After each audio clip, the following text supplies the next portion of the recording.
জীবনে আম এখন নিজেকে সময় দেওয়া হচ্ছে অনেক বেশি। এখন দেখা যাচ্ছে যে আমার সময়েই সময়। মানে আমার মানুষের জীবনে হয় কি ২৪ ঘন্টা কিভাবে কেটে গেল সেরকম বোঝা যায় না। আমার মনে হচ্ছে যে ২৪ ঘন্টাটা অনেক টাইম। অনেক কিছু করা যাবে।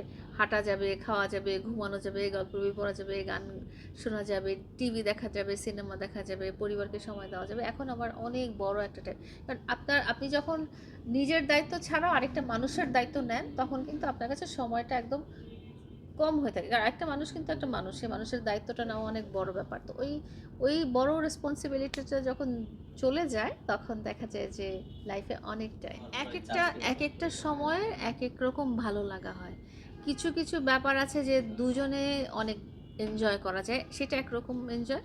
আবার একা একাও একরকম এনজয় করা যায়, আবার দেখা যায় যে বন্ধু বান্ধবের সাথেও দেখা যায় ভালো খাবার বা ভালো বেড়াতে যাওয়ার জায়গাটাও উপভোগ করা যায়।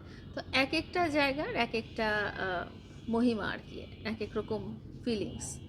এখন যেরকম আছি সেটারই ভালো দিকগুলো নিজের লাইফে নেওয়ার চেষ্টা করছি। ও এখনো সারপ্রাইজের কাছাকাছি যাইনি, আপনাদের সাথে দেখা করছি, কারণ আপনাদের সাথেও অনেকদিন কথা বলা হয় না। আপনারা তো আমার পরিবারের মতোই।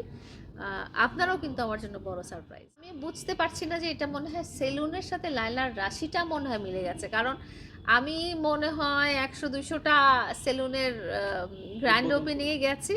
তো অন্য কিছুরও গ্র্যান্ড ওপেনিংয়ে গেছি, কিন্তু পার্লার, সেলুন এগুলো কেন জানি আমার লাইফস্টাইলের সাথে একদম, মানে আমার রাশির সাথে হয় না, রাশির সাথে মিলে গেছে। বিজনেসের অফার তো অনেকেই করে, স্পন্সর হতে চায় অনেকেই বিজনেস করার ক্ষেত্রে, বাট আমি যেরকম আছি ওই ঘুমাবো, দুপুরবেলা আচার খাবো, ভাত খাবো, এই টাইপের লাইফই আমি মানে এনজয় করতে চাই। আমি যে ওই বিজনেস করতে যে অনেক প্যারা নেবো ওইগুলো আর চাই না। আমার লাইফের এখন খুব শেষের পর্যায়ে।